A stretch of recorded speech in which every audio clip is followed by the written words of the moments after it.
जी कैफेट आज के लेक्चर का आगाज करते हैं। Lecture number 54 ji. एंड पे जो भाई बैठे हैं, आवाज आ रही मेरी? ठीक है, ऊंच नीच करने की जरूरत तो नहीं है, ऊंच करना है थोड़ी सी जी।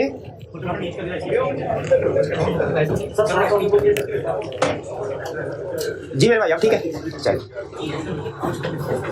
टॉपिक हमारा फ्रेश चैप्टर स्टार्ट करने जा रहे हैं। जो चैप्टर 9 के कुछ असाइनमेंट क्वेश्चन थे वो मैं आज के लेक्चर में डिस्कस नहीं कर रहा, क्योंकि आज मैंने इस पूरे चैप्टर की बेस डेवलप करनी है आप लोगों के माइंड में, और मैं चाह रहा हूँ जितना ज्यादा टाइम मुझे मिले उतना ज्यादा बेहतर है। क्वेश्चन जो है कल की क्लास में डिस्कस कर लेंगे, आपको पता है इतने अहम नहीं है, और चूंकि कल और परसों 2 क्लासेस जो है वो इंतहाई अहम नहीं है वो, हाँ ऑनलाइन है।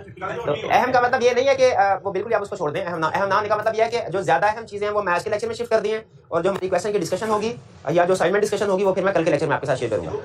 जी कल आपको छुट्टी है ना, हमें छुट्टी नहीं है, हमारा तो लेक्चर रिकॉर्ड होगा। बिल्कुल जी मेरे भाई, परफॉर्मेंस मटेरियलिटी कल समझ नहीं आया, अब उसे परसों समझ लेंगे हम, कोई बात। परफॉर्मेंस मटेरियलिटी का मतलब ये है, एक मटेरियलिटी होती है जो पूरी फाइनेंशियल स्टेटमेंट के लिए डिटरमिन की जाती है, हाँ, और एक मटेरियलिटी होती है जो कि हर एरिया के लिए अलग-अलग होती है, छोटी-छोटी, यानी बड़ी सेल के लिए अलग, इन्वेंटरी के लिए अलग, फिक्स एसेट के लिए। तो जो हर एरिया के लिए अलग-अलग मटेरियलिटी होती है इसे कहते हैं परफॉर्मेंस मटेरियलिटी। फिर आपका अगला सवाल कि दोनों फर्क क्यों किए जाते हैं? रिपोर्ट पे जब हम ओपिनियन देने लगते हैं उस वक्त के लिए ओवरऑल मटेरियलिटी यूज की जाती है, लेकिन जब किसी स्पेसिफिक एरिया पे प्रोसीजर परफॉर्म कर रहे होते हैं, ठीक है, और उसमें हम मिस स्टेटमेंट्स को वैल्यूएट कर रहे होते हैं एरिया के अंदर स्पेसिफिक, तो उसके लिए परफॉर्मेंस मटेरियलिटी की जरूरत होती है। क्या परफॉर्मेंस मटेरियलिटी को एड अप करें तो टोटल मटेरियलिटी के इक्वल आएगी? आ भी सकती है, नहीं भी आ सकती। क्यों नहीं आ सकती? इसलिए कि हमने ये स्टडी किया कि परफॉर्मेंस मटेरियलिटी जजमेंट पे बेस कर रही होती है, वो डिपेंड करता है रिस्क असेसमेंट पे, ठीक है, रिस्क असेसमेंट जी। किसी एरिया में रिस्क अगर ज्यादा है तो परफॉर्मेंस मटेरियलिटी कम होती है, और अगर किसी में रिस्क कम है प्रॉफिटेबिलिटी ज्यादा है। अगर आप अनफॉर्चुनेटली ऐसे क्लाइंट पे चले गए जिसमें सारे एरियाज ही ज्यादा रिस्की हैं, तो फिर आपको हर एरिया पे परफॉर्मेंस मटेरियलिटी थोड़ी कम रखनी। इस सूरत में हो सकता है कि जो परफॉर्मेंस मटेरियलिटी का टोटल है वो ओवरऑल से कम हो जाए, ठीक है, हाँ, ओवरऑल भी इसलिए से कम करें तो फर्क एग्जैक्ट इक्वल आना जरूरी नहीं जी। हाँ, अगर आपने हर एरिया पे परफॉर्मेंस मटेरियलिटी डिटरमिन करके उसके मुताबिक काम किया तो इसका फायदा ये होता है कि ओवरऑल लेवल पे जब आप कंपेयर कराने के लिए आसानी हो जाती है। वहां पे आपको सिर्फ ये टोटल करके मैच करना है, और वो जाहिर है अंडरस्टूड होता है कि कमी होगा, ठीक है। इसीलिए हमेशा हमारे सीनियर ये कहते हैं, स्टैंडर्ड ये कहता है कि परफॉर्मेंस मटेरियलिटी आप हर एरिया के लिए कैलकुलेट करें और फिर उसके मुताबिक अपने प्रोसीजर एरिया पे परफॉर्म करके कंपेयर करें। लेकिन आपके सिलेबस के प्रैक्टिस में तो परफॉर्मेंस मटेरियलिटी ही यूज करते हैं हम लोग जो प्रोसीजर परफॉर्म कर रहे होते हैं, लेकिन आपके लेवल पे चूंकि ज्यादातर क्वेश्चन रिपोर्ट से रिलेटेड होते हैं, तो आपने नोट किया होगा आपका जो मटेरियलिटी कैलकुलेट करवाता है वो ओवरऑल वाली होती है, जो प्रॉफिट से डायरेक्ट कैलकुलेट की जाती है या टोटल एसेट से डायरेक्ट कैलकुलेट की जाती है, उसके हिस्से नहीं करवाता आपसे, आगे फर्दर पार्ट्स नहीं करवाता, ठीक है, क्योंकि उसने आपसे ज्यादातर क्वेश्चन जब वो रिपोर्टिंग इंप्लीकेशन के पूछता है। हाँ जी, 2 चीजें ऐसी हैं जो आपकी अगर उसके ऊपर ग्रिप है तो आपके रीजनेबल चांसेस हैं पास होने के, क्योंकि ये 2 टॉपिक या 2 कंसेप्ट ऐसे हैं जो कि वो तकरीबन हर एक टॉपिक के साथ सप्लीमेंट्री टॉपिक के तौर पे अटैच कर देता है। इवन अगर आप एग्जाम में भी देखें, अगर 8 क्वेश्चन होंगे तो मेरा 8 में से 7 क्वेश्चन में इन 2 में से कोई ना कोई चीज तो साथ पूछ रहा होगा, रटे वाले क्वेश्चन को निकाल के। केस स्टडीज में एक इंपैक्ट ऑन रिपोर्ट और दूसरा प्रोसीजर, सब्सटैंटिव प्रोसीजर। आप देख लें पास पेपर में मेजॉरिटी ऑफ केस स्टडीज में इन्हीं में से कोई ना कोई रिक्वायरमेंट होती है। कोई एक चीज पूछ लेता है, साथ में दूसरे के साथ कहता है कि also state impact on report, और यहाँ क्वेश्चन में कहता है आर्डर्स कोर्स ऑफ एक्शन बताइए सिचुएशन में क्या होगा, ठीक है, what procedure would you perform to obtain evidence. तो ये जो चैप्टर 4 यानी ऑडिट रिपोर्ट का चैप्टर है और चैप्टर 10 सब्सटैंटिव जो अब हम पढ़ने जा रहे हैं, जिन स्टूडेंट्स की इन चैप्टर्स के ऊपर ग्रिप है ना, केस स्टडीज उनके लिए आसान है। ये 2 चैप्टर्स कौन कौन से? चैप्टर 4 और चैप्टर 10, ठीक है। तकरीबन एग्जाम में 30% के करीब, जो 30 मार्क्स के करीब का पेपर जो है वो सब्सटैंटिव प्रोसीजर या ऑडिटर के कोर्स ऑफ एक्शन पे डिपेंड कर रहा होता है कि इस सिचुएशन में ऑडिटर क्या करेगा। और तकरीबन हर केस स्टडी, स्वयं 1-2 केस स्टडी जैसे कोड ऑफ एथिक्स या लीगल रिक्वायरमेंट्स की, जो ऑडिट की तकरीबन हर केस स्टडी ऑडिटिंग स्टैंडर्ड्स की, उसमें इंपैक्ट ऑन रिपोर्ट भी पूछा करता है। तो अगर आपके इन 2 टॉपिक्स के ऊपर ग्रिप है ना, तो बाकी कोई चैप्टर फर्स्ट कीजिए, at the end of the session आप उसको कवर नहीं भी कर पाए, ठीक है, सिर्फ बेसिक अंडरस्टैंडिंग है तो घबराने की जरूरत नहीं है, आप इंशाल्लाह पास हो सकते हैं, प्रोवाइडेड कि इन 2 टॉपिक्स के ऊपर ग्रिप हो। नॉर्मली स्टूडेंट्स की रिपोर्ट वाले टॉपिक पे ग्रिप होती है, सब्सटैंटिव प्रोसीजर वाले टॉपिक पे ग्रिप नहीं होती, ठीक है। इसके ऊपर आप ग्रिप बना लें, आपके लिए ऑडिट आसान हो जाएगा। आज हम जी, इसकी वजह क्या है रिपोर्ट? इसकी वजह यह है कि सब्सटैंटिव प्रोसीजर के लिए कुछ याद भी करना पड़ता है। रिपोर्ट के कंसेप्ट में आपने देखा बहुत कम रटा है, सिर्फ वो लिस्ट थी 5-6, गोइंग कंसर्न की लिस्ट, एमसीओ मैटर की लिस्ट, अदर मैटर की लिस्ट है, और वो भी ज्यादातर लिस्ट छोटी थी सिवाय उसके गोइंग कंसर्न की लिस्ट है, ठीक है। बाकी लिस्ट छोटी, वो स्टूडेंट आसानी से पढ़ लेते हैं, याद कर लेते हैं। सब्सटैंटिव प्रोसीजर में हर एरिया में आपको ये याद करना पड़ता है, इस एरिया में क्या क्या प्रोसीजर, क्योंकि इसमें रटा ज्यादा होता है, इसलिए स्टूडेंट थोड़ा रटे से भागते हैं। जिनका रटा अच्छा है उनके लिए चैप्टर आसान है। लेकिन हमारी कोशिश ये होगी कि इस तरीके से हम पढ़ें और आपके लिए ऐसी अप्रोच डिजाइन करें कि आपके लिए याद करना भी आसान हो जाए, और वो उसका इलाज हमने ढूंढा हुआ है। अगर आप उसके ऊपर वैसे ही अमल करेंगे जिस तरीके से मैं आपको कहूंगा, तो इंशाल्लाह आपके लिए याद करना और याद रखना ये भी आसान हो जाएगा। लेकिन शर्त यह है कि आपने उसी तरीके से चलना है जिस तरीके से मैं चलाऊं, और अपना दिमाग नहीं लगाना कि ये तो बिला वजह का काम सर ने ऐसे दे दिया, मुझे समझ आ गया, मुझे ये काम करने की जरूरत नहीं है। अपना दिमाग खास तौर पे नहीं लगाना, ठीक है। ये मैं चैप्टर 10 के स्टार्ट में इसलिए कह रहा हूं क्योंकि इसमें आपको थोड़ा याद करने वाला काम ज्यादा है। तो ये समझ लीजिए आखिरी हर्डल है आपके तैयारी ऑडिट में, ठीक है। इसके बाद रिस्क असेसमेंट का एक बड़ा टॉपिक है, उसमें भी कोई प्रॉब्लम नहीं आएगी। इसके बाद आईटी वाला चैप्टर है, उसमें थोड़ा सा रटे वाला मटेरियल उसमें भी होता है, लेकिन वो भी स्टूडेंट याद कर लेता है, ठीक है। ये आखिरी समझ लीजिए बड़ी हर्डल है जो आपके सब्जेक्ट की तैयारी में आपको फेस करना पड़ेगी, और ये करना पड़ेगी। ये हर्डल है, वाकई है, इसमें थोड़ा याद करने वाला मटेरियल ज्यादा है। लेकिन जो स्टूडेंट एक काम कर लेगा इन अगले 7-8 दिनों में, जब तक ये सबसेंटिव प्रोसीजर का टॉपिक चल रहा है, रोज का काम रोज करेगा और याद कर लेगा। रोज का काम रोज करेगा। मुश्किल है ये बहुत, क्योंकि आपके टेस्ट भी होंगे, कोई दूसरे सब्जेक्ट की असाइनमेंट्स भी होंगी। मैंने इससे पहले कभी आपको इतना जोर देके नहीं किया रोज का काम रोज। अगर ये आपने साथ साथ कर लिया तो आप इसकी पर ग्रिप हो जाएगी। अगर आपने ये सोचा ना आखिरी महीने इसको याद कर लेंगे, जिम्मेदारी के साथ कह रहा हूं, नहीं होगा, ठीक है। आप चूंकि पहली दफा ऑडिट पढ़ रहे हैं, मोस्ट प्रोबेबली ज्यादा स्टूडेंट, आपको नहीं पता कि अगले आखिरी महीने में ये प्रिपेयर हो सकता है कि नहीं। आप एज्यूम कर रहे हो कि मैं तो बड़ी बड़ी चीजें आखिरी महीने याद किया, ये क्या चीज है, ये मैं कर लूंगा। आखिरी महीने नहीं होगा। ये वाला टॉपिक, सबसेंटिव प्रोसीजर वाला टॉपिक आखिरी महीने में आपसे तैयार नहीं होगा। अगर होगा तो साथ साथ करेंगे तो फिर प्रिपेयर होगा, वरना नहीं होगा। तो ये सबसे बड़ी हर्डल, आखिरी हर्डल जो आपके सब्जेक्ट प्रिपरेशन में रहेगी, वो ये चैप्टर है। और इस चैप्टर को करने का सबसे बड़ा असूल क्या है कि उस्ताद जो काम कहे वो रोज का काम रोज करना है, मनोअन मान लेना है उसको। रोज का काम रोज करना है। इसमें समटाइम्स प्रॉब्लम होगी। बाज़ औक़ात एरिया जो है ना, एरिया कोई वो इजी है, वो हो सकता है आप आधा घंटा याद करें आपको याद हो जाए। कुछ एरियाज ऐसे होते हैं जिनमें आपको 2 घंटे भी लग सकते हैं। ये ऊंच नीच भी होगी इसमें, इसे 2 घंटे इकट्ठा नहीं खड़े हो जाइएगा 1.5 घंटे बाद। तो फिर लेकिन ये ज़हन में रखिएगा, रोज का काम रोज करेंगे तो, और याद भी करते रहेंगे। मैं खास तौर पे इस एरिया के बारे में कह रहा हूं। इससे पहले मैंने कभी ना इससे बात कहूंगा आपसे, चीज सिर्फ इस टॉपिक के लिए कह रहा हूं। सबसेंटिव प्रोसीजर, रोज का काम रोज करना और याद भी साथ साथ करते जाना है। ये अगला 7-8 दिन आपके लिए डिफिकल्ट होने जा रहे हैं, लेकिन अगर आपने ये 7-8 दिन कवर कर लिया जिस तरीके से मैं आपको चलाऊंगा उस तरीके से चल गए, तो उसके बाद आपका सारा अगले 1.5-2 महीने इजी है। खास तौर पे आखिरी महीने में आपको कोई प्रॉब्लम नहीं होगी, ठीक है। प्रोवाइडेड के बाकी फिर एवरेज लेवल पे बाकी सारी चीजें चलाते जाए। तो स्टार्ट करने जा रहे हैं हम चैप्टर 10 सबसेंटिव प्रोसीजर।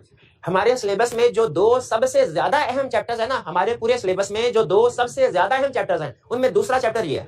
पहला चैप्टर था रिपोर्ट वाला और दूसरा चैप्टर है ये सबसेंटिव प्रोसीजर, ठीक है। ये 2 चैप्टर्स जिस स्टूडेंट के ऊपर ग्रिप होगी उसकी ऑडिट के ऊपर ग्रिप है। और इसमें आपने एक दिन भी अगर रिलैक्स किया ना, एक दिन की भी ब्रेक दी, तो उसके बाद आपके लिए बर्डन बढ़ जाएगा दूसरे दिन, क्योंकि दूसरे दिन का आइडिया भी साथ में। अब ये अगर आपने कुछ स्टूडेंट ने नहीं तैयार किया तो मैं उसको ब्रेक थोड़ी दूंगा आपको, मैंने तो सारे लेक्चर को साथ लेके चलना है। तो रोज का काम रोज करना है, खासतौर पर 7-8 दिन में। एग्री करते हैं, वादा करते हैं, करेंगे। चलिए स्टार्ट करते हैं। अब है चैप्टर 10। अच्छा, इसमें है लर्निंग ऑब्जेक्टिव 0 कर रहे हैं। इससे पहले आपने किसी चैप्टर में ना, इससे पहले ना इसमें बात लर्निंग ऑब्जेक्टिव 0 देखेंगे, इसलिए कि इसमें खास बात यह है, ये ICAP की बुक में कहीं पे भी नहीं है। लेकिन अगर आप प्रोसीजर्स को समझना चाहते हैं, एक ना याद करना, रटा लगाना, वो तो हमने करना ही करना है, लेकिन याद रखिए रटा भी तब लगता है और तब आसान होता है जब आपके कंसेप्ट्स बिल्ड हुए हो। तो इसमें आपको पूरे चैप्टर का ओवरव्यू मिलेगा। आज का लेक्चर अगर आप पढ़ लेते हैं, समझ लेते हैं, तो ये चैप्टर जो है ना, चैप्टर 10 जो सबसे अहम चैप्टर है, 50% आपका कंसेप्चुअली खत्म हो जाएगा आज। अगर आज का लेक्चर अच्छे तरीके से समझ लेते हैं तो आपका सबसेंटिव प्रोसीजर का टॉपिक 50% कंसेप्चुअली 50% आज खत्म हो जाएगा। आज आप इस काबिल हो जाएंगे। 50% से मेरी क्या मुराद है, आज का लेक्चर अगर आप अच्छे तरीके से समझ लेते हैं और जो असाइनमेंट मैं दूंगा वो कर लेते हैं, तो आप इस काबिल हो जाएंगे कि फाइनेंशियल स्टेटमेंट का कोई भी एरिया आपसे पूछा जाए, इसके प्रोसीजर बताओ, इसके सबसेंटिव प्रोसीजर बताओ, आप 50% तक प्रोसीजर बता देंगे। 50% आधा, यानी हर एरिया आधा आप प्रोसीजर आप उसके बता सकते हैं। सिर्फ अगला 1 घंटा आपने तसल्ली से सुनना और समझना है, और फिर घर जाके एक्सरसाइज के तौर पे असाइनमेंट भी कर लेंगे ताकि कंफर्म हो जाए। ठीक है, तैयार है? चलिए, सबसे पहली चीज, और ये गौर से सुन लें, ये आपको ICAP की बुक में भी ये चीज नहीं मिलेगी, खासतौर पे जो स्टूडेंट ICAP की बुक यूज कर रहे हैं। रेफरेंस दे दिया और असाइनमेंट आपको भी डिस्ट्रीब्यूट कर दी जाएगी, ऑनलाइन वाले स्टूडेंट्स के लिए अपलोड कर दी जाएगी। आज हमने सीखना क्या, टॉपिक है हमारा सबसेंटिव प्रोसीजर। असल में आइटर जो प्रोसीजर परफॉर्म कर, अब देखिए हमने प्लानिंग तो कर ली, चैप्टर 8 चैप्टर 9 हमारा बेसिकली प्लानिंग से रिलेट कर रहा था। अब है परफॉर्मेंस स्टेज में हम दाखिल हो गए। परफॉर्मेंस स्टेज का मतलब है हमने एक्चुअली काम करने हैं, प्रोसीजर परफॉर्म करने हैं। ठीक है, तो जब हम प्रोसीजर परफॉर्म करता है ऑडिटर, वो 3 तरह के प्रोसीजर होते हैं, risk assessment procedure, test of control और सबसेंटिव प्रोसीजर। ठीक है, अब प्लानिंग स्टेज पीछे रह गई, अब आगे परफॉर्मेंस स्टेज जिसमें हमने प्रोसीजर परफॉर्म करने हैं। प्रोसीजर कितने तरह के हैं? 3 तरह के आइटर के procedure, risk assessment procedure, test of control, substantive procedure. इसमें जो हमारा रिस्क असेसमेंट प्रोसीजर है वो है चैप्टर 11, जो टेस्ट ऑफ कंट्रोल है वो है चैप्टर 12, और जो सबसेंटिव प्रोसीजर है वो है चैप्टर 10। अच्छा, तरतीब कुछ और है, कंसेप्चुअल तरीका है, risk assessment, test of control, substantive procedure, लेकिन चैप्टर के लिहाज से तरतीब कुछ और है, सब्सटेंटिव प्रोसीजर पहले आ गया। इसकी सिर्फ एक ही रीजन है, पहले क्यों लिखा, ज्यादा अहम है। स्टूडेंट क्या करते थे, वो इंटरनल कंट्रोल का रटा लगाते थक जाते थे, जब इंटरनल कंट्रोल भी रटे वाला है, लेकिन वो इतना अहम नहीं है जितना सब्सटेंटिव प्रोसीजर है, वो थक जाते थे। जब सब्सटेंटिव प्रोसीजर पे पहुंचते थे कहते हैं नहीं सर अब ये थक गए, हम अभी हम एंड में करेंगे। ठीक है, तो अगर आपने कुछ डिले करना भी है तो इंटरनल कंट्रोल वाले को डिले कर दें, हालांकि उसमें से भी क्वेश्चन आ सकते, लेकिन वो निस्बतन कम है, इसलिए सब्सटेंटिव प्रोसीजर हम पहले पढ़ रहे हैं। क्लियर? अब सुनिए, आज हमने सब्सटेंटिव प्रोसीजर स्टार्ट करना है, फिर इसके बाद रिस्क असेसमेंट, फिर उसके बाद इंटरनल कंट्रोल्स, और फिर उसके बाद आईटी। ठीक है, ये 4 चैप्टर्स है, लेकिन में सबसे अहम सब्सटेंटिव प्रोसीजर है। और जिस दिन हमारा आईटी वाला टॉपिक कंप्लीट हो गया ना, ये चारों में से, उस दिन के बाद अगर आप कहेंगे ना सर 2 हफ्ते में सिलेबस कंप्लीट कर दें, तो मैं आसानी के साथ 2 हफ्ते में भी सिलेबस कंप्लीट कर दूंगा, क्योंकि तकरीबन हर कंसेप्ट पढ़ चुके हैं हम। उसके बाद सिर्फ आपको यूं लगेगा सर आप रिवीजन करवा रहे हैं, आप कैलकुलेट करने में खुद से चैप्टर कैलकुलेट कर रहे होंगे, नहीं इतने लेक्चर हो गए, इतने चैप्टर हुए, बाकी मुझे पता है चैप्टर 13 के बाद जो आईटी वाला चैप्टर ना, इसके बाद सिर्फ एक तरह से लेकिन याद रखें इसका मतलब है 50-60% आपने हर चैप्टर का किया हुआ है, लेकिन उसकी केस स्टडी कैसे सॉल्व करनी है ये तो चैप्टर में सिखाऊंगा ना, मैं कंसेप्ट सिखा, बात वही पे तो जाहिर है, वरना आप चैप्टर 13 के बाद सर मैं जा रहा हूँ घर चले जाएंगे, फिर पास नहीं हो पाएंगे, क्योंकि केस स्टडीज नहीं कर पाएंगे। और उस एरिया में चैप्टर 14 से ऑनवर्ड केस स्टडी के ऊपर उसका ज्यादा फोकस होता है। केस स्टडी के ऊपर पूरा चैप्टर कोई भी नहीं है, केस स्टडी हर चैप्टर के साथ साथ हम करते हैं। अब वो जो पहले कहा था ना इसके ऊपर पूरा चैप्टर, अब हम उस स्टेज पे आ गए हैं जब पूरा चैप्टर आ जाए। चैप्टर 3 में हमने पढ़ा था ना सब्सटेंटिव प्रोसीजर, असर्शन वगैरह, तो हाँ आज वो पूरा चैप्टर स्टार्ट होने वाला है, प्रोसीजर्स वाला जो उधर का था। ठीक है, हाँ जी, वो बोलने कोई प्रॉब्लम नहीं है, अभी याद आ जाएगा। हाँ जी, आज हम स्टडी करेंगे टाइप्स ऑफ क्वेश्चन, कि सब्सटेंटिव प्रोसीजर में कितनी तरह के क्वेश्चंस आते हैं, ताकि आपको पहले से पता हो कितनी तरह के क्वेश्चन है, तैयारी करें तो एग्जामिनर की रिक्वायरमेंट को ध्यान में रख के तैयारी करें कि किस तरीके से पूछ सकता है, हमने किस तरीके से उसको लिखना है। और फिर हम list of common substantive procedures पढ़ेंगे कि नॉर्मली सब्सटेंटिव प्रोसीजर तो बहुत से परफॉर्म किए जाते हैं, लेकिन वो कौन से सब्सटेंटिव प्रोसीजर हैं जो ज्यादातर परफॉर्म होते हैं, तकरीबन हर एरिया में जो यूज होने वाले प्रोसीजर है वो कौन से हैं, कॉमन सब्सटेंटिव। अच्छा ये कॉमन कहा है, ऑल नहीं कहा, इसका मतलब ये जो कह फ्रीक्वेंटली परफॉर्म प्रोसीजर है, नॉर्मली जो परफॉर्म होते हैं, इसका मतलब है किसी स्पेसिफिक सिचुएशन में प्रोसीजर कुछ और भी होंगे। जैसे जब आप ये लर्निंग ऑब्जेक्टिव पढ़ेंगे ना, मैं आपसे कहूंगा इन्वेंटरी के प्रोसीजर, अगर 10 प्रोसीजर है ना, आप इन्वेंटरी के 5-6 प्रोसीजर मुझे बता देंगे, लेकिन 4-5 प्रोसीजर अभी भी नहीं बता सकेंगे जो कि स्पेसिफिक सिचुएशन से रिलेट करते हैं। इस कंसेप्ट को सीखने के बाद अगर मैं आपसे कहूंगा ना क्रेडिटर के प्रोसीजर बता दो, डेटर के प्रोसीजर बता दो, फिक्स्ड एसेट के प्रोसीजर बता दो, फाइनेंशियल स्टेटमेंट का कोई भी एरिया, तो याद रखिए आप उसके अगर 10 प्रोसीजर है ना तो 5-6 प्रोसीजर मुझे बता देंगे, कम से कम 5-6 बता, लेकिन 4-5 प्रोसीजर फिर भी नहीं बता सकेंगे, क्यों, वो स्पेसिफिक सिचुएशन है। तो यहाँ पे ध्यान रखिए कॉमन प्रोसीजर बता रहा हूँ, ऑल प्रोसीजर नहीं है।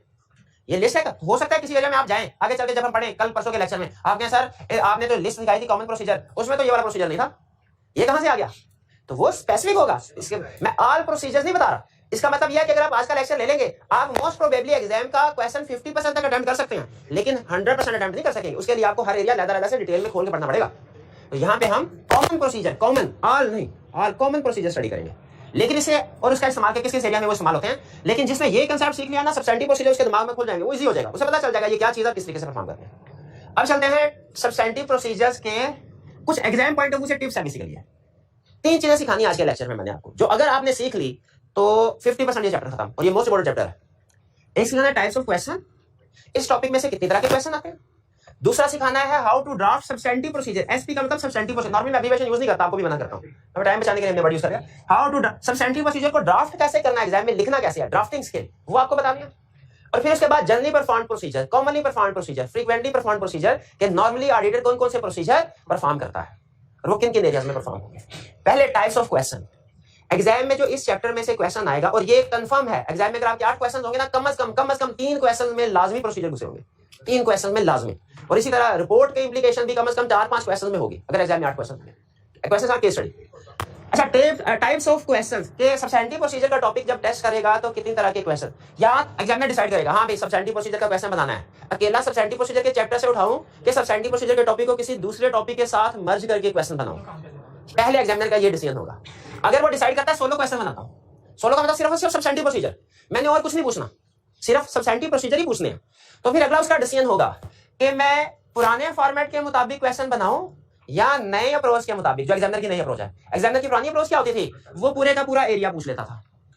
अब नई अप्रोच क्या है कि वो एरिया नहीं, वो कहता पूरा एरिया पूछा, मुझे 12 नंबर 15 नंबर देना पड़ेंगे उसके लिए, और स्टूडेंट ने याद किया होगा, याद ठीक है, जिसने याद किया उसको तो 12 के 12 नंबर। वो कहता है नहीं, मैं पूरा एरिया नहीं पूछूंगा, मैं उस एरिया में जो सबसे मुश्किल चीज है 2 नंबर के लिए वो पूछ लेता हूँ।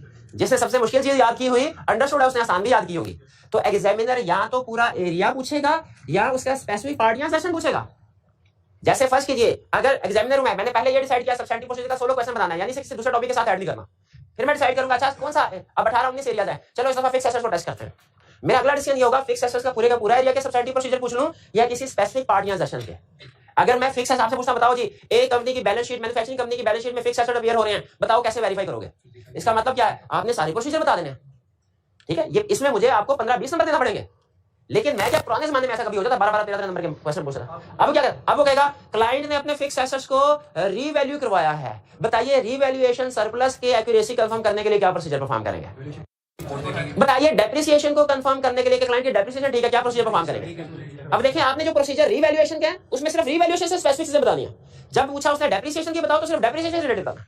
ये फर्क है होल एरिया में और स्पेसिफिक पार्टियां सेशन में।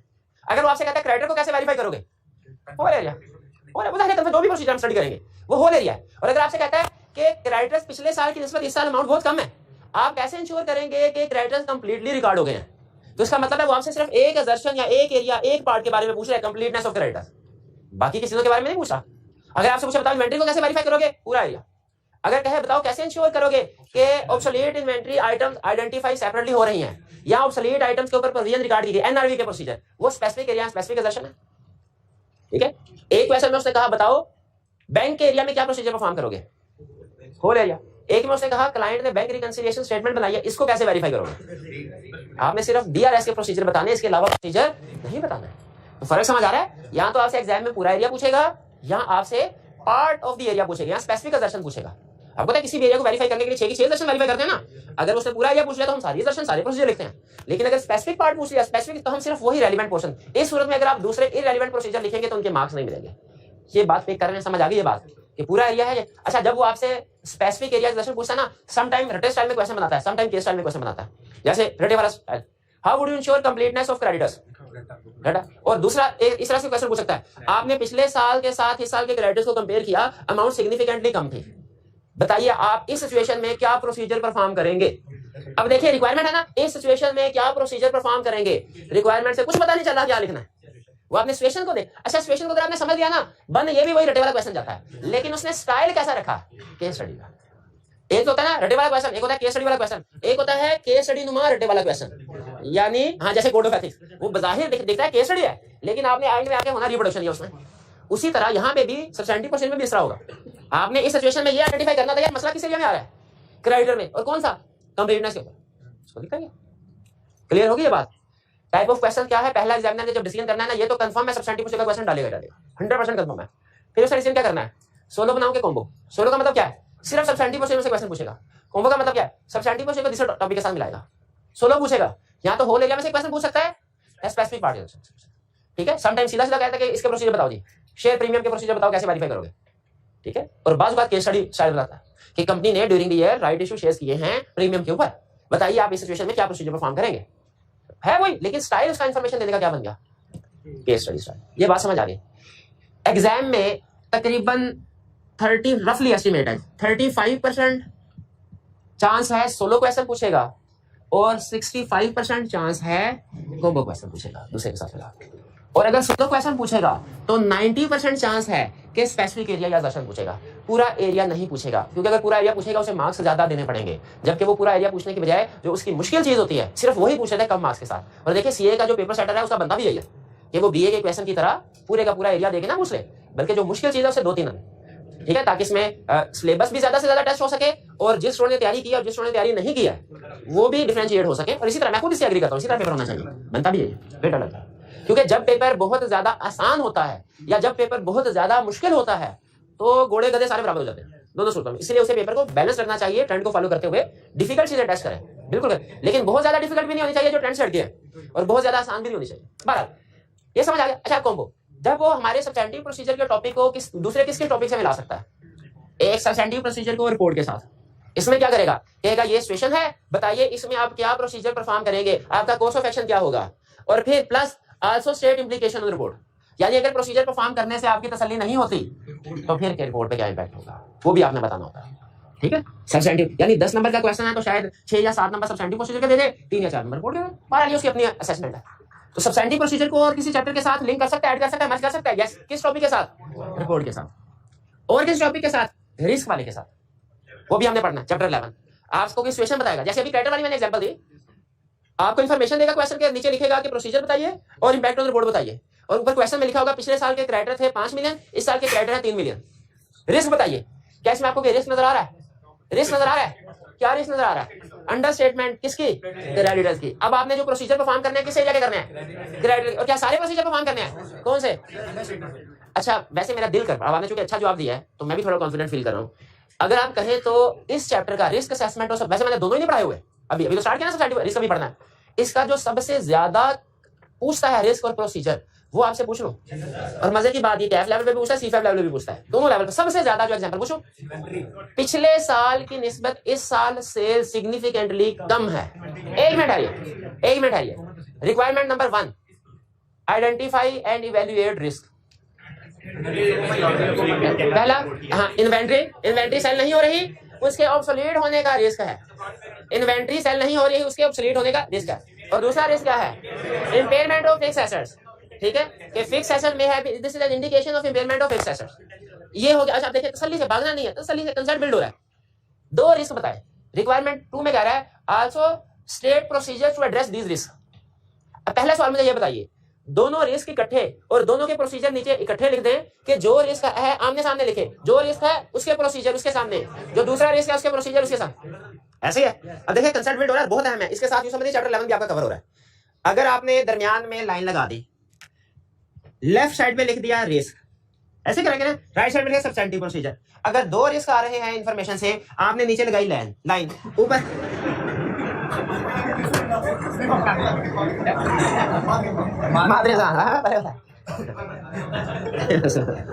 लाइन लगाई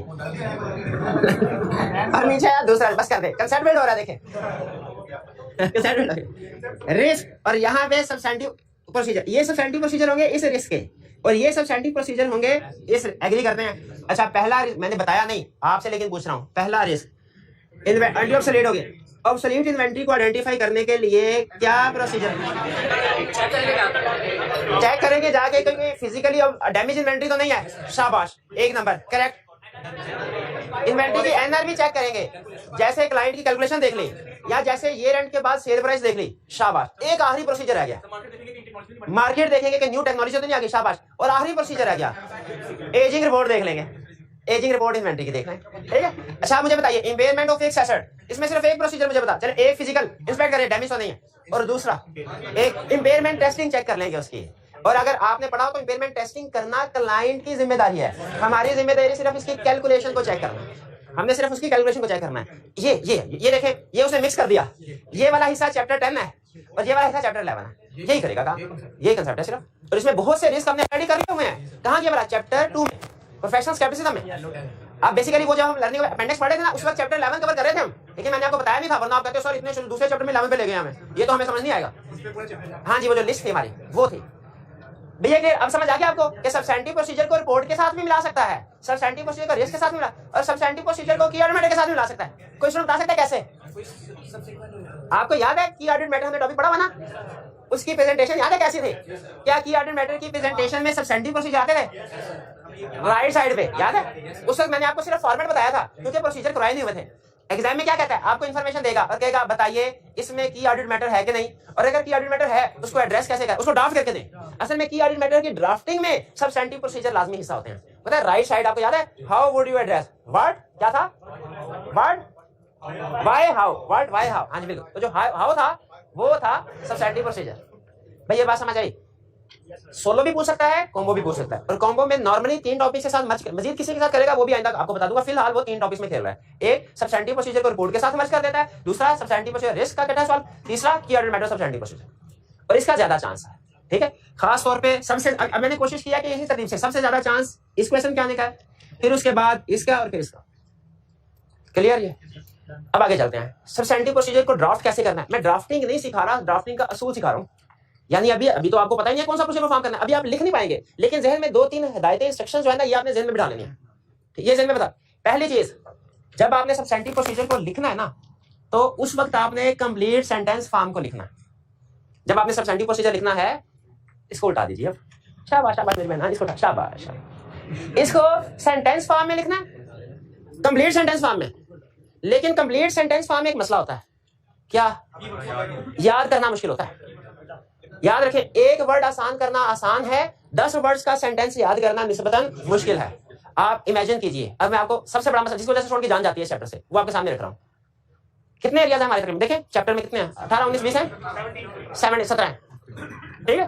हर एरिया में कुछ एरिया में ज्यादा प्रोसीजर भी है, कुछ में 30 प्रोसीजर भी है, कम से कम भी तकरीबन 10 प्रोसीजर है, कम से कम भी 10। वरना पहला एरिया देख लो, उसमें कितने सबसे ज्यादा प्रोसीजर पहला एरिया में। मैं आता हूँ सिर्फ कहना जवाब करना। ऑन एवरेज कोई समझ लीजिए 20 के करीब हर एरिया में, कुछ में 10 भी है, कुछ में 30 भी है, 20 है। अच्छा 20 को मल्टीप्लाई करें 17 से, कितनी लाइनें बन गई? 340। अब 340 लाइंस आपने याद करने हैं, फौरन फैसला कर लिया ये नहीं नाम से, 340 है, याद करना मुश्किल होता है।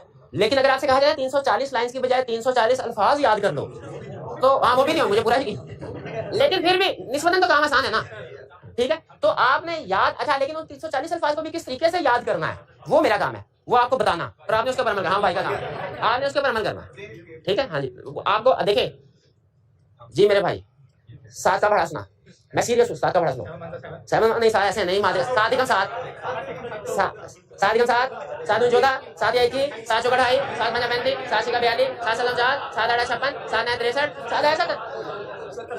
आप में से कितने स्टूडेंट ऐसे हैं जिनको ये पढ़ा 7 का नहीं आता? अब अपना कैलकुलेटर किसी मोची से चेक करवाएं। याद है ना आपको सारे बार? अच्छा मैं बता रहा हूँ, इसलिए कि आपने देखे, हालांकि कितने शायद कई सालों के बाद आपने ये पढ़ा, लेकिन आपको याद है क्योंकि आपने याद किया। ऐसे है जिस तरह आपको 2 से लेके 10 12 15 तक पहाड़े याद होंगे ना, उसी तरह समझ लीजिए एरियाज भी है, एरियाज भी याद हो जाएंगे, कोई मुश्किल नहीं है। सिर्फ एक चीज है, जैसे पहाड़े जब याद करते थे क्या काम करते थे, क्या पहाड़े याद है नहीं भूले, बार बार पढ़ते थे, रोज पढ़ते थे। यही काम आपने तकरीबन 1 महीना करना है सब्सटेंटिव प्रोसीजर के साथ, बार बार पढ़ना है और रोज पढ़ना है, इंशाल्लाह ऐसे याद होंगे, सारी उम्र नहीं भूलेंगे। वो मैं आपको बता दूंगा कैसे, सिर्फ आपको समझा रहा हूँ। याद कंप्लीट सेंटेंस नहीं करना। अब स्टूडेंट पता क्या गलतियां करते हैं? 3 तरह के स्टूडेंट होते हैं, जिनमें से एक पास होते हैं, 2 फेल हो जाते हैं। पहला स्टूडेंट क्या होता है, वो कहता है जब एग्जाम में सेंटेंस फॉर्म में लिखना है तो मैं याद भी सेंटेंस फॉर्म में करता हूं, उससे याद नहीं हो पाता। दूसरा स्टूडेंट कहता है कि नहीं, याद करने के लिए कीवर्ड्स हैं, तो जो लैला सर ने पेज दिया हुआ ना जिसके ऊपर सारे एरियाज के कीवर्ड्स हैं, और मैं सिर्फ वही याद कर लेता हूं, बुक पढ़ने की जरूरत ही नहीं है, बुक पढ़ने की कंप्लीट सेंटेंस पढ़ने की जरूरत ही नहीं, वही लिख दूंगा, ये भी fail. Examiner marks complete sentence के देता है। तीसरा स्टूडेंट कहता नहीं, जैसा सर ने बताया ना मैंने वैसे ही करना है, सर ने कहा है याद करना है, मेमोराइज करना है कीवर्ड्स, लेकिन एग्जाम में लिखना है सेंटेंस फॉर्म में, ये पास। क्लियर हो गया पहली चीज। दूसरी चीज, ये सबसे अहम चीज थी, सबसे अहम, बाकी 2-3 अमल करें अच्छी बात है, ना करें प्रॉब्लम इतनी ज्यादा नहीं है। प्रोसीजर लिखते हुए ना आपने डॉक्यूमेंट का नाम जरूर मेंशन करना है। जैसे अगर आपने सेल्स के एरिया के प्रोसीजर तो लिख दिए, खुद बताएं उसमें गुड डिस्पैच नोट का वर्ड ना आया, उसमें सेल्स ऑर्डर का वर्ड ना आया, कस्टमर एक्नॉलेजमेंट वर्ड, उसका क्या फायदा, इसका क्या फायदा। इसी तरह परचेजेस है, इसी तरह पेरोल, इस तरह इन्वेंट्री है, ठीक है, स्टॉक शीट का लफ्ज ना आया उसमें, तो ऐसे इन्वेंट्री के प्रोसीजर का क्या फायदा। डेटर्स के प्रोसीजर है, उसमें कंफर्मेशन लेटर लिखा ही नहीं, सब्सिडी लेजर लिखा ही नहीं, उसमें प्रोसीजर सारे बता दिए, तो क्या फायदा है। इसीलिए प्रोसीजर के साथ बेहतर आपके प्रोसीजर की स्ट्रेंथ बढ़ जाती है। आपने डॉक्यूमेंट्स को हम एविडेंस भी कहते हैं समटाइम, ठीक है, डॉक्यूमेंट्स का उस प्रोसीजर में डॉक्यूमेंट्स का नाम जरूर लिखना है। सिर्फ ये नहीं लिखना select a sample of debtors में select a sample of parties लिखना है, select a sample of parties from कहां से, सब्सिडी लेजर से, सेल्स लेजर से, ठीक है। तो ये है, जब हम पढ़ेंगे आगे मैं आपको अभी सिर्फ बेसिक कंसेप्ट आपके ज़हन में बिठा रहा हूं। अगर हो सके, तीसरा स्टेप लाजमी नहीं, लेकिन अगर हो सके तो जिन एरियाज के साथ अजर्शन लिखी हुई हैं, अजर्शन भी याद करना है, अगर लिखी हुई है, बल्कि इसको कर लें, अच्छा ठीक है, अजर्शन भी आती है, लेकिन सबसे अहम ये चीज, उससे कम अहम ये, उससे कम अहम। क्लियर हो गया। ड्राफ्ट जी, एग्जाम्पल जैसे क्रेडिटर के प्रोसीजर याद कर रहे हैं ना, तो आपको पता है उसमें 6 अजर्शन है। प्रैक्टिकली हर अजर्शन के अलग प्रोसीजर होते हैं, लेकिन आपकी जिंदगी आसान करने के लिए आईकैप ने कुछ एरियाज की अजर्शन लिखी है, प्रोसीजर लिखते हुए कुछ में नहीं लिखे, तो हमने जिन एरियाज में उसने अजर्शन लिखी है वो हम भी याद कर लेंगे, जिन में नहीं लिखी हम नहीं करेंगे। वैसे प्रैक्टिकली क्रेडिटर्स की 6 अजर्शन होती हैं, वो जो हमने चैप्टर 3 में पढ़ी थी, लेकिन उसने 5 अजर्शन के प्रोसीजर अलग कर दिया और कंप्लीटनेस के प्रोसीजर अलग कर लिया, क्योंकि कंप्लीटनेस की क्रेडिटर में सबसे अहम कंप्लीटनेस की अजर्शन होती है। तो कम से कम हम भी ऐसे इसी तरह करें, यानी बजाय ये कि सिर्फ प्रोसीजर याद करें, अजर्शन को इग्नोर कर दें। उसने आईकैप ने अजर्शन लिखी है, हम भी अजर्शन को याद कर लें कि कंप्लीटनेस के प्रोसीजर ये हैं और बाकी अजर्शन के प्रोसीजर ये हैं। वैसे सब्सटेंटिव प्रोसीजर के फिक्स एसेट के आप सब्सटेंटिव प्रोसीजर पूरी लिस्ट भी याद कर सकते हैं, लेकिन आईकैप ने उसके 2-3 हिस्से किए हुए हैं, पार्ट्स किए हुए हैं। डेप्रिसिएशन के प्रोसीजर अलग है, सेल्फ कंस्ट्रक्टेड फिक्स एसेट के प्रोसीजर अलग है, डिस्पोजल के अलग है, परचेज के अलग है, रीवैल्यूएशन के अलग है। तो बजाय ये कि हम ये कैटेगरी इग्नोर करके सारी लिस्ट अन्य याद कर लें, छोटी-छोटी कैटेगरीज के मुताबिक याद कर लेते हैं। इसमें जब कैटेगरी बना के आप याद करते हैं, आपके याद करना भी आसान हो जाता है। आपने पहले लिंक बनाना होता है, अच्छा इसमें फिक्स एसेट में ये 3-4 एरिया है और फिर उस एरिया के क्या प्रोसीजर है, स्पेसिफिक अजर्शन। तो अगर किसी एरिया में स्पेसिफिक अजर्शन है, अगर है, नहीं है तो बेशक ना करें, लेकिन अगर उसने किसी जगह पे assertion लिखी है तो प्रोसीजर के साथ assertion भी याद कर ले। बाज़ औक़ात वो सिर्फ assertion में से क्वेश्चन पूछ लेगा, सिर्फ डेप्रिसिएशन के प्रोसीजर बताओ, सिर्फ वैल्यूएशन एलोकेशन के प्रोसीजर बताओ, उसका क्वेश्चन हैंडल करने में आपको फिर बहुत आसानी होगी। लेकिन मैं ये नहीं कह रहा हर प्रोसीजर की assertion याद करो, मैं सिर्फ ये कह रहा हूँ किताब में जहां लिखा है assertion वहां पे लिख ले, वहां पे याद कर ले। क्लियर हो गया? तो 3 टिप्स बताइए आपको। पहला, याद करना है कीवर्ड्स, लिखना सेंटेंस, लेकिन कीवर्ड कौन सा ये मैं डिसाइड करूंगा, मैं आपने खुद से नहीं फैसला करना। दूसरे नंबर पे डॉक्यूमेंट प्रोसीजर लिखते हुए डॉक्यूमेंट्स को मेंशन करना है, और अगर क्या बल्कि रिकमेंडेड करना ये है कि जहां पे assertion लिखी हुई है assertion के लिहाज से याद करना आपने दिया। क्लियर? आगे चलते हैं। अब ये है प्रोसीजर्स और ये आपने किए हुए हैं, इसके आपको पता लिंक करवाना है मैंने सिर्फ। आपको याद है आपने एक क्वेश्चन चैप्टर 3 में केस स्टडी की थी कि ये प्रोसीजर है, बताइए किस एरिया को अफेक्ट कर रहे हैं, शायद इस तरह का था, वो टेस्ट में भी आया था। शाबाश, वही क्वेश्चन आपको सबसे मुश्किल लगता था और वही क्वेश्चन मैंने जानबूझ के टेस्ट, इसलिए कि उस पे हालांकि वो उस चैप्टर के रेलेवेंट नहीं था, वो आपको इसकी प्रैक्टिस करवानी थी इसलिए करवाया था। उसका फायदा अब उस किए हुए क्वेश्चन केस स्टडी का फायदा अब आपको होगा। अब हाँ सही, कोई बात नहीं। जनरली परफॉर्म प्रोसीजर, पहला प्रोसीजर। अच्छा, एक मिनट है, मैं तरतीब आगे पीछे कर लूं, इजाजत है? पहला एक्सटर्नल कंफर्मेशन क्या होता है आपको पता है? पढ़ा हुआ है, दोबारा बताने की जरूरत नहीं है। बताइए ये एक्सटर्नल कंफर्मेशन आप किस किस एरिया में परफॉर्म करेंगे? राइटर में, राइटर में, और लीगल केस होगा बैंक्स के केस में, लॉयर्स, बैंकर्स, डेटर्स, क्रेडिटर। ये ले इन चार, इसका मतलब है अगर इन चार में से कोई एक भी एरिया आ गया, एक नंबर आपका पक्का। कौन सा? External confirmation. लेकिन याद रखें उसमें आपने सिर्फ एक्सटर्नल कंफर्मेशन नहीं लिखना, सेंटेंस फॉर्म में लिखना है, सेंटेंस फॉर्म में लिखना है। लेकिन बहरहाल अगर आपको हेडिंग भी एग्जाम में ये होता ना, हेडिंग जेन में आ जाए, आगे खड़का दूंगा मैं, ये हेडिंग जेन में आ जाएगी, इससे हेडिंग जेन में आ गई। डेटर का एरिया है कंफर्मेशन, क्रेडिटर का एरिया है कंफर्मेशन, हेडिंग आ गई जेन में, मेन कीवर्ड्स आ जाए, बाकी सेंटेंस तो हम बना लेंगे।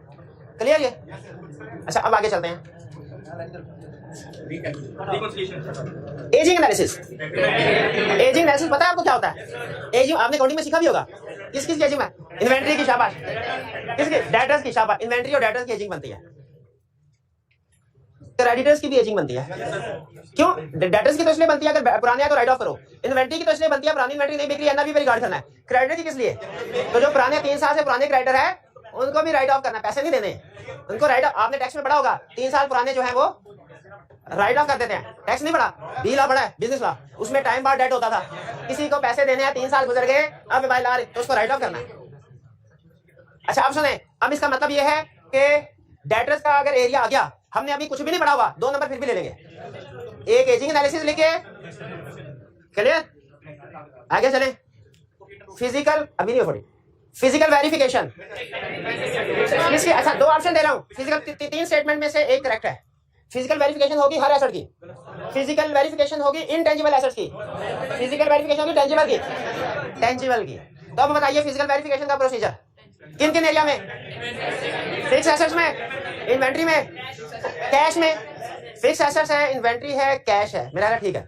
अच्छा अब सुने, डेटर में तो नहीं है, और अगर कोई डेटर में लिखे फिजिकल वेरिफिकेशन उसको नंबर भी नहीं मिलना चाहिए, उसको 1 लगानी भी चाहिए। क्रेडिटर के केस में फिजिकल वेरिफिकेशन आएगा, तो मैंने इसलिए कॉमनली परफॉर्म लिखा है जनरली पर। इसका ये मतलब नहीं है हर प्रोसीजर हर एरिया में फिट कर देना है, कुछ स्टूडेंट ये कोशिश करते हैं पूरी हर प्रोसीजर हर एरिया में फिट करना है, वो क्रेडिटर की फिजिकल वेरिफिकेशन कर रहे होते हैं, और तो और सम टाइम इनकम की भी फिजिकल वेरिफिकेशन कर रहे होते हैं। हालांकि ये सिर्फ एसेट्स के लिए है, इनकम और एक्सपेंस के लिए तो है ही नहीं। ये कौन सी इनकम है जो फिजिकली वेरीफाई होती है? कोई नहीं। फिजिकल समझ आ रहा है किस किस एरिया में प्रोसीजर? अच्छा इसका मतलब है एक्सटर्नल कंफर्मेशन एसेट्स के लिए, लायबिलिटीज के लिए, कुछ एसेट्स कुछ लायबिलिटी के लिए, इनकम एक्सपेंस के लिए नहीं। फिजिकल वेरिफिकेशन भी एसेट्स के लिए, टेंजिबल, इनकम एक्सपेंसेस के लिए नहीं। एजिंग एनालिसिस भी एसेट्स के लिए और शायद लायबिलिटी इनकम, तो फिर कुछ 2-3 इनकम एक्सपेंस के लिए भी कर रहे हैं। आगे चल, एनालिटिकल प्रोसीजर, शाबाश। एनालिटिकल प्रोसीजर हर होता क्या? एनालिटिकल प्रोसीजर पिछले साल के साथ कंपेयर करें कि कम या ज्यादा क्यों है, पिछले साल के साथ कंपेयर करें, और अगर कम है क्लाइंट से पूछे कम क्यों है, ज्यादा है ज्यादा क्यों है। तो बताइए, खुश तो होना ही नहीं है। मजे की बात, अगर पिछले साल जितने हो ना फिर भी क्लाइंट से पूछते हैं मैं क्यों पिछले। बाज़ औक़ात चीजें चेंज, जैसे आप खुद सोचे सेल्स पिछले साल की इसमें 20% ज्यादा हो गई, सेलिंग एक्सपेंस उतना ही है, क्लाइंट से पूछेंगे कि नहीं क्यों उतने हैं, तो खुश कभी नहीं होना। कम है फिर भी पूछना है कम क्यों है, ज्यादा इनकम एक्सपेंस फिर भी पूछना ज्यादा क्यों है, इनकम एक्सपेंस उतना ही है हालांकि चेंज होना चाहिए फिर भी पूछना क्यों है अपना। यह है एनालिटिकल। एनालिटिकल प्रोसीजर किन किन एरिया में परफॉर्म होता है? हर इनकम में, हर एक्सपेंस में, इससे भी आगे बात करूं हर एसेट में, हर लायबिलिटी में, हर एरिया में। 2 काम ऐसे हैं जो हर एरिया में होते हैं, एक एनालिटिकल प्रोसीजर, एक एग्री करना। एग्री करने का आपको पता है दो एक है फाइनेंशियल स्टेटमेंट, पता है फाइनेंशियल स्टेटमेंट क्या है जिसको हमने वेरीफाई करा था, एक है बुक्स ऑफ अकाउंट्स जो जो बेस्पोर्टिंग है, अंडरलाइन है, अंडरलाइन। हमारा सबसे पहला प्रोसीजर हर एरिया में पता क्या होता है, फाइनेंशियल एग्री करें, क्या फाइनेंशियल स्टेटमेंट्स में अपीयर होने वाली अमाउंट्स को बुक्स ऑफ अकाउंट्स और सपोर्टिंग डॉक्यूमेंट के साथ एग्री करें। सेम है कि नहीं भाई? ऐसा तो नहीं है ट्रायल बैलेंस में 10 लाख है, इनकम स्टेटमेंट में 15 लाख हो गया, आते आते बढ़ गया। हाँ, तो ये है एग्री। लेकिन एग्री में आपने जितने भी रिकॉर्ड लिख सकते हो लिख लीजिएगा। जैसे मैं अगर लिखूं फिक्स एसेट्स का पहला प्रोसीजर क्या है, एग्री करेंगे। लेकिन आपको सेंटेंस फॉर्म में agree fix assets appearing in balance sheet with fixed assets ledger account and also with fixed assets register and also with fixed assets schedule। fixed asset नहीं but ठीक है, इतना एग्री करना काफी है। एग्री वो तो बाद में, ये टोटल को एग्री कर रहे हैं, बाद में जो सपोर्टिंग डॉक्यूमेंट्स होंगी ना सेल इनवाइस वो ट्रांजैक्शन को वेरीफाई करने के लिए आएंगे। अभी तो हम टोटल फिगर मैच कर रहे हैं। इन्वेंट्री का एरिया आ गया, उसमें एग्री वाला पॉइंट प्रोसीजर परफॉर्म होगा। जो बैलेंस शीट में इन्वेंट्री की फिगर है उसको आप किसके साथ मैच करेंगे? कोई नहीं बोलेगा। जो बैलेंस शीट में इन्वेंट्री है उसे एग्री, याद रखिए एग्री का मतलब होता है एक रिकॉर्ड को दूसरे रिकॉर्ड से मैच करना। एक रिकॉर्ड को दूसरे, अगर आप इन्वेंट्री को फिजिकली वेरीफाई करेंगे वो फिजिकल कंफर्मेशन में आ जाएगा, फिजिकल वेरिफिकेशन में आ जाएगा। इन्वेंट्री को आपने जो बैलेंस शीट में इन्वेंट्री आ रही है किसके साथ एग्री? टी अकाउंट के साथ और एक और स्टॉक शीट के साथ। डेटर्स के एरिया में डेटर्स की फिगर उसे किसके साथ मैच करेंगे? अच्छा, यहाँ पे टी अकाउंट का नाम भी तो आपको सिखाया, कंट्रोल अकाउंट। अब एक स्टूडेंट कहेगा, खुद देखें, मैं एग्जामिनर, एक स्टूडेंट कहेगा डेटर का बैलेंस जो बैलेंस शीट में आ रहा है उसे डेटर अकाउंट के साथ, मैं टी अकाउंट के साथ, एक कहेगा डेटर्स कंट्रोल अकाउंट के साथ। तो जो कंट्रोल अकाउंट कहेगा थोड़ा सा हो, और जो ये कहेगा agree balance of debtors with debtors control account and also with subsidiary ledger, also with sales ledger. तो मुझे पता, हाँ अब देखा, क्योंकि इसमें भी तो डेटर्स आ रहे होते हैं। फर्क सिर्फ यह कंट्रोल अकाउंट में टोटल होता है, सब्सिडियरी लेजर में पार्टी वाइज मैच। ये है एग्री फाइनेंशियल स्टेटमेंट को बुक्स ऑफ अकाउंट के साथ एग्री करते हैं इसमें। ये हर एरिया में आएगा, इसका मतलब है यहाँ पे रुक के थोड़ी असेसमेंट कर लें। कोई सा भी एरिया बताएं, कोई सा भी एरिया इनकम का रिपेयर एंड मेंटेनेंस, उसमें हमने नहीं सीखा कुछ भी, क्या हम उसमें से कोई मार्क्स ले सकते हैं? एग्री ये रेलेवेंट है, फिजिकल वेरिफिकेशन रेलेवेंट है, external confirmation, analytical procedure 2 number आ गए, एजिंग एनालिसिस नहीं, तो इसका मतलब है कुछ भी ना सही ना 2 नंबर ले लेंगे हम। लेकिन अभी नहीं मिलेंगे क्योंकि अभी सिर्फ हमने हेडिंग याद की है। एग्जामिनर सेंटेंस फॉर्म में कैसे पता चलेगा? बुक में पढ़ेंगे, वो पढ़ लेंगे हम, वो 2-3 दफा भी पढ़ाओ ना तो पता चल जाता है कि इस हेडिंग के नीचे क्या लिखना है। ठीक है यार, अच्छा आगे चलते हैं। इंस्पेक्शन या वाउचिंग, इंस्पेक्शन, अच्छा नहीं, फिजिकल वेरिफिकेशन इसमें असूली तौर पे आती है, लेकिन चूंकि हमने उसे अलग प्रोसीजर में कवर कर दिया है इसलिए ये थोड़ा अलग, इससे मुराद सिर्फ और सिर्फ रिकॉर्ड की इंस्पेक्शन होगी। जैसे रिपेयर एक्सपेंस है, सेलेक्ट ए सैंपल, जो रिपेयर एक्सपेंस रिकॉर्ड हुए हैं उनका टी अकाउंट में से सैंपल सेलेक्ट करेंगे और रिपेयर इनवॉइसेस देखेंगे, वाउचर देखेंगे। और बताएं फिक्स एसेट्स में ड्यूरिंग द ईयर जो फिक्स एसेट परचेज किए हैं उनका सैंपल सेलेक्ट करके एडिशन का और देखें, इंस्पेक्ट करेंगे उनकी परचेज इनवॉइसेस से प्रोविजन का, उसका कोई रिकॉर्ड नहीं होता। प्रोविजन तो हमारा एस्टीमेट होता है, उसकी कौन सी पर्ची होगी? कोई इनवॉइस थोड़ी देगा कि सर, हाँ डेटर नहीं करेगा सेल से। Select a sample of sales recorded और इंस्पेक्ट करें सेल इनवॉइस के साथ, गुड डिस्पैच नोट के साथ। ठीक है, यानी सुन ले हर एरिया में जो ट्रांजैक्शन रिकॉर्ड, हमारा ऑडिट में एक असूल होता है एस्टीमेट्स और जजमेंट्स के अलावा हर चीज जो ट्रांजैक्शन रिकॉर्ड हुई ना उसका कोई ना कोई कागज रसीद जरूर होगी। और अगर किसी एविडेंस, किसी डॉक्यूमेंट के बगैर कोई ट्रांजैक्शन रिकॉर्ड हुई है ना वो फ्रॉड है। आप मुझे बताएं, सेल्स की ट्रांजैक्शन रिकॉर्ड होगी, उसकी कोई ना कोई डॉक्यूमेंट होगी कि नहीं होगी? क्या होगी भला? Sale invoice, good dispatch note, शाबाश। परचेज की होगी कि नहीं? Good sale note, purchase order, शाबाश। अब जैसे हम बता रहे हैं ना, शांति मिल रही है। अच्छा, सैलरीज में कौन सी क्या सैलरी में क्या? पेरोल शीट, शाबाश। अपॉइंटमेंट लेटर, रिपेयर एक्सपेंस में रिपेयर इनवॉइसेस, बिल्कुल ठीक है। इन्वेंट्री परचेजेस में परचेज इनवॉइस। अच्छा, मुश्किल example, self constructed fix asset में जब भी कोई एसेट आप कंस्ट्रक्ट कर उसमें 3 तरह की आइटम लगती है, मटेरियल, लेबर और overhead. Self constructed fix assets का एरिया आ गया। मटेरियल को वेरीफाई करने के लिए क्या डॉक्यूमेंट इंस्पेक्ट करेंगे? Purchase invoice. लेबर को वेरीफाई करने के लिए क्या? पेरोल शीट, शाबाश। और ओवरहेड को वेरीफाई करने के लिए एफएच नहीं, डॉक्यूमेंट कौन से? अब सोचे सिंपल, एफएच में क्या होता है? पानी, बिजली, गैस, उसका बिल, यूटिलिटी बिल्स। तो एग्री करते हैं कि तकरीबन हर इनकम और एक्सपेंस, तकरीबन कह रहा हूं इसलिए कि कुछ के नहीं भी होते, प्रोविजन फॉर बैड डेट का कोई एस्टीमेट होता है। अच्छा, ये अगर ये आपने बता दिया ना तो मुझे बड़ी खुशी होगी सच में। क्लाइंट ने फिक्स एसेट्स को रीवैल्यू करवाया, इसमें हम जिस फिक्स एसेट को रीवैल्यू करवाया उसकी फिजिकल वेरिफिकेशन भी देखेंगे। जो रिवैल्यूड अमाउंट है उसके फाइनेंशियल स्टेटमेंट के साथ भी मैच करें वगैरह वगैरह। डॉक्यूमेंट इंस्पेक्शन में कौन सा डॉक्यूमेंट? शाबाश, रिवैल्यूएशन रिपोर्ट, रिवैल्यूएशन रिपोर्ट, शाबाश, बिल्कुल ठीक। तो इंस्पेक्शन या वाउचिंग समझ आ गया क्या प्रोसीजर है, किस किस एरिया में परफॉर्म होगा। आगे चलते हैं। रिकंसिलिएशन, रिकंसिलिएशन ये तो हर एरिया में नहीं लेकिन बहुत से एरिया में परफॉर्म होती है। जैसे बैंक रिकंसिलिएशन, एक मिनट लेकिन मैं ना आपसे प्रोसीजर भी पूरा आपको सिखाना चाह रहा हूँ। रिकंसिलिएशन में हमेशा एक चीज के रिकॉर्ड, एक सोर्स के रिकॉर्ड को दूसरे सोर्स के रिकॉर्ड से कंपेयर किया जाता है। तो जब कभी आप बोले ना रिकंसिलिएशन तो आपके जहन में आ जाए कि इसमें किसको किसके साथ रिकंसाइल कर रहे हैं। बैंक रिकंसिलिएशन स्टेटमेंट में कैश बुक के बैलेंस को बैंक स्टेटमेंट के बैलेंस का शाबाश। रिकंसिलिएशन में ये जरूर आए कि किसको किसके साथ रिकंसाइल करें। रिकंसिलिएशन और किस एरिया में होती है? इन्वेंटरी के केस में, शाबाश। इन्वेंटरी में किसको किसके साथ रिकंसाइल करते हैं? जो क्लोजिंग बैलेंस है उसको फिजिकल बैलेंस के साथ रिकंसाइल करते हैं, यही होता था ना। और डेटर में किसको किसके साथ रिकंसाइल करते हैं? कंट्रोल अकाउंट को सेल्स लेजर के साथ, सब्सिडी लेजर के साथ। क्रेडिटर में भी रिकंसिलिएशन बनती है, कंट्रोल, उसमें भी कंट्रोल। क्लियर हो गया ये? चलिए, तो ये रिकंसिलिएशन भी समझ आ गया आपको। कुछ कुछ एरिया में बनती है रिकंसिलिएशन। एक वैसे और अहम कंसेप्ट है, मैं चलिए बाद में बता दूंगा एरिया में जाके। रिकंसिलिएशन आपको पता है सेल्स में भी परफॉर्म होती है।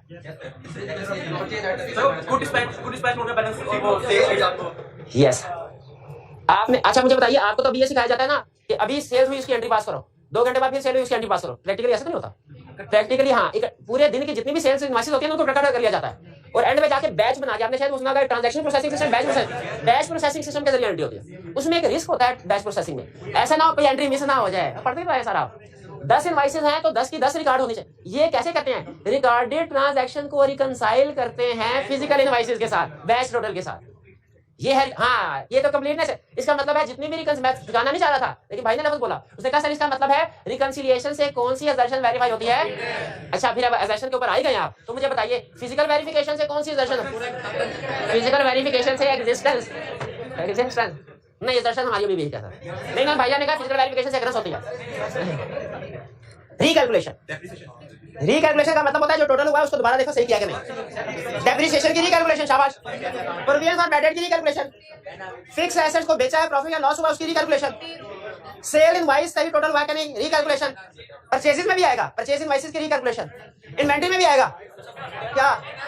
एनआरबी की weighted average, FIFO weighted average की रिकैलकुलेशन। फिक्स है, हाँ, फिक्स है, हाँ। तकरीबन जिस एरिया में डॉक्यूमेंट बनती है उसमें रिकैलकुलेशन आएगा, उसमें रिकैलकुलेशन आएगा। परचेजिंग में भी आएगा, select sample of purchase invoices, recalculate करो अमाउंट, रिकैलकुलेट हुई कि नहीं। गुडविल में कैसे आएगा? गुडविल में कैसे आएगा? अच्छा, वैसे सचमुच आएगा गुडविल। क्या आपने जितनी प्राइस पे की है और जितनी फेयर वैल्यू है उनका डिफरेंस कैलकुलेट करके देखेंगे वही गुडविल रिकॉर्ड हुआ है कि नहीं। रिकैलकुलेशन भी होगी। सब्सिक्वेंट पेमेंट, अच्छा ये सब, अच्छा 5 मिनट एक्स्ट्रा बैठ जाए, मसला तो नहीं आपको है, तो ये आपका मसला है, मेरा नहीं है। सब्सिक्वेंट पेमेंट, सब्सिक्वेंट पेमेंट का मतलब क्या? अच्छा, ये बहुत, जिसने ये सीख लिया ना आज, नहीं, उसका IQ मैं मान लूंगा 150 प्लस है, जिसने ये सब्सिक्वेंट पेमेंट। सब्सिक्वेंट पेमेंट का मतलब ये है, या सब्सिक्वेंट सेटलमेंट का मतलब, देखें असूली तौर पे होना क्या चाहिए। पहले तो असूल, क्या ये रेंट पे जो भी हमारा रिसीवेबल है ये रेंट के बाद रिसीव हो जाना चाहिए? क्या ये रेंट पे जो भी पेएबल है ये रेंट के बाद उसको पे हो जाना चाहिए? तो क्या हमें एज ऑडिटर देखना चाहिए कि ये रेंट पे रिसीवेबल है, ये रेंट में रिसीव हो गए कि नहीं? और अगर नहीं हुए तो क्लाइंट से पूछे क्यों नहीं हुए, कहीं फेक तो नहीं है भाई। ये रेंट पे जो डेटर्स रिकॉर्ड किया ये रेंट के बाद उनसे कैश मिल जाना चाहिए, और अगर नहीं मिला तो पूछना चाहिए भाई क्यों नहीं मिल रहा, फेक तो नहीं है। उसी तरह अगर ये रेंट पे क्रेडिटर्स हैं, पेएबल हैं, और ये रेंट के बाद चेक करना चाहिए पे हुए कि नहीं, और अगर पे नहीं हुए तो पूछना चाहिए क्यों नहीं पे हुए, कहीं फेक तो नहीं है। क्योंकि जेन्युइन रिसीवेबल पेएबल ये रेंट के बाद जस्ट होना चाहिए। 1 महीने ना से 2 महीनों में, 2 ना से 3 महीनों में, हम तो तकरीबन 3.25 महीने क्लाइंट के प्रेमिसेस पे बैठते हैं। तो अगर, तो ये मुझे बताइए कि ये सब्सिक्वेंट पेमेंट या सब्सिक्वेंट पेमेंट के साथ रिसीट भी लिख ले, दोनों कवर हो जाएगा ना। पेमेंट है बेसिकली लायबिलिटी के कंटेक्स्ट में पेबल, रिसीट है डेट, तो चेक होना चाहिए। अच्छा मुझे बताइए किस किस एरिया में देखेंगे? इंश्योरेंस रिसीवेबल में, शाबाश। डेटर्स में, क्रेडिटर्स में, लोन में, लोन हर, इंटरेस्ट पेबल में, अक्रूड एक्सपेंसेस में, सारे हाँ। फिक्स एसेट में, मैं समझा यस ना कह रहे, ठीक है, नहीं है, कट ऑफ क्या है? कट ऑफ समझाया ना, किन एरियाज में परफॉर्म होता है? 4 एरियाज में। पहला सेल्स, दूसरा परचेज नहीं, एक्सपेंसिव नहीं, क्रेडिटर्स में, डेटर्स में। भाई सेल्स, अच्छा सेल्स में कट ऑफ आएगा, समझ लगती है कट ऑफ आएगा। डेटर्स में क्यों कट ऑफ आएगा? इनडायरेक्ट सेल्स के साथ रिलेशनशिप की वजह से, क्योंकि अगर सेल्स का कट ऑफ ठीक है तो उसका मतलब डेटर्स का भी अमाउंट ठीक है। अगर सेल्स की अमाउंट गलत होती है तो डेटर्स की ऑटोमेटिकली गलत हो जाती है, डेटर्स की ऑटोमेटिकली गलत हो जाते हैं। स्कैन लेजर ये भी हर एरिया में आता है। इसका मतलब क्या बोला?